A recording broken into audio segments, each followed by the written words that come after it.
And breaking tonight, Joe Biden wins the Democratic presidential primary in Louisiana. Those results just coming in. Meantime, as the countdown continues to the start of the school year, the debate continues to rage across the country on how and if schools should reopen. With me now, Florida Congressman Matt Gaetz, whose home state is at the center of the reopening debate. Good evening, Congressman. Thanks for being with us tonight. Good evening. So, in Florida, there is this debate going on, and the president, of course, is calling for schools to reopen. Florida now is apparently in the midst of a rise in the coronavirus cases. How does this thing get resolved? In Florida, we are going to reopen schools, but across our nation, there's never been a more important time for us to embrace parent empowerment. And of course, parents should be empowered with a in-person instruction option at public school with the sanitation and requisite social distancing and testing that is necessary to ensure that that in fact is a safe environment. But we should also do more to make sure that parents can keep more of their own money to raise and educate their own kids how they choose. Education should not be a government-run monopoly, and we should end the war that's gone on between public instruction and homeschooling for far too long. Well, but how do we do it if someone is going to a public school and they're talking about either not opening the schools or they're talking about, what is it, blended courses? What does that mean? You go part-time and then other kids go the rest of the time? How does this impact kids in their learning?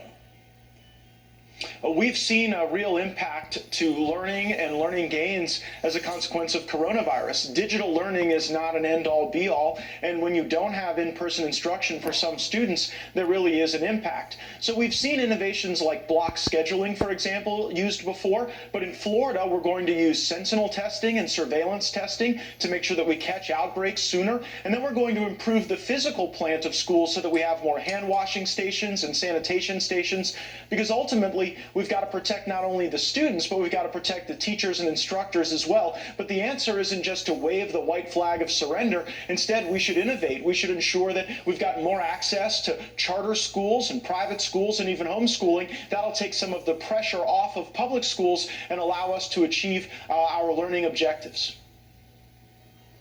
What about the teachers? There's a resistance, obviously, from the teachers union, which has historically aligned itself with the Democrats. How is that going to impact this whole fight?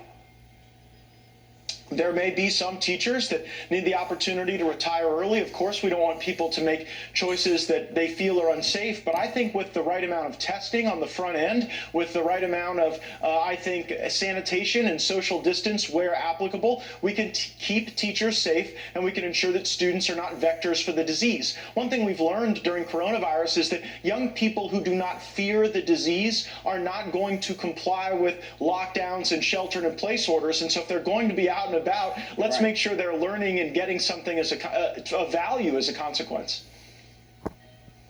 You know, I believe it was Nancy Pelosi this week who said about the toppling of statues, she didn't take them that seriously. I don't know if we have any sound on that, but you're familiar with the statement she made, correct?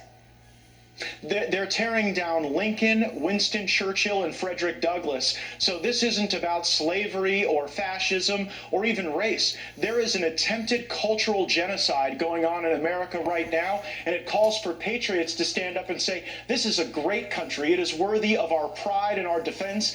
The left wants us to be ashamed of America so that they can replace America. I love this country, and I think that we ought to do a lot more to push back against the hate that we're seeing.